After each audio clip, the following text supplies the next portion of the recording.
Israel फिलिस्तीन युद्ध के बीच सऊदी की तरफ से इजराइल और हमास को लेकर बड़ा बयान सामने आया है। हालांकि ये बयान सऊदी प्रिंस तुर्की अल फैसल अल सऊद की तरफ से दिया गया है। प्रिंस तुर्की अल फैसल ने इजराइल और हमास दोनों की आलोचना की है। पूर्व खुफिया प्रमुख और अमेरिका में सऊदी अरब के पूर्व राजदूत प्रिंस तुर्की अल फैसल ने कहा कि इस संघर्ष में कोई नायक नहीं है, सिर्फ पीड़ित है।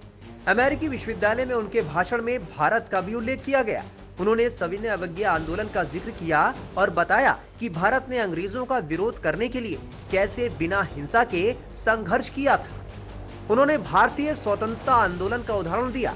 हालांकि उनके संबोधन का एक वायरल वीडियो ये कहते हुए शुरू होता है कि कब्जे वाले सभी लोगों को अपने कब्जे का विरोध करने का अधिकार है, यहाँ तक कि सैन्य रूप से भी। सऊदी प्रिंस तुर्की अल फैसल ने कहा, मैं फिलिस्तीन में सैन्य विकल्प का समर्थन नहीं करता, मैं दूसरे विकल्प पसंद करता हूँ, नागरिक विद्रोह और अवज्ञा।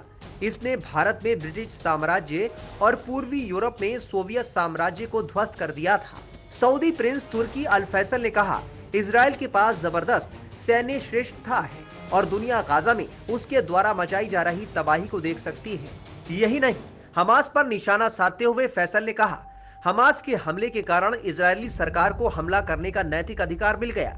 मैं स्पष्ट रूप से हमास द्वारा किसी भी उम्र या लिंग के नागरिक लक्ष्यों को निशाना बनाने की निंदा करता हूं। जैसा कि उस पर आरोप लगाया गया है, इस तरह का लक्ष्य हमास के इस्लामी पहचान के दावों को झुठलाता है। निर्दोष बच्चों, महिलाओं और बुजुर्गों की हत्या और पूजा स्थलों को अपवित्र करने के खिलाफ इस्लामी निषेधाज्ञा है। संयुक्त राष्ट्र के अनुमान के मुताबिक 7 अक्टूबर को इजराइल पर हमास के हमलों और फिर क्रूर जवाबी कार्रवाई में अब तक 5800 से ज्यादा लोगों की जान जा चुकी है। सऊदी प्रिंस ने फिलिस्तीन मुद्दे के शांतिपूर्ण समाधान तक पहुंचने के सऊदी अरब की कोशिश को विफल करने के लिए हमास की भी आलोचना की।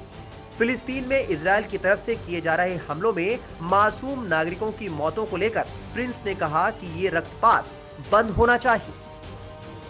Times now of Bharat digital की रिपोर्ट।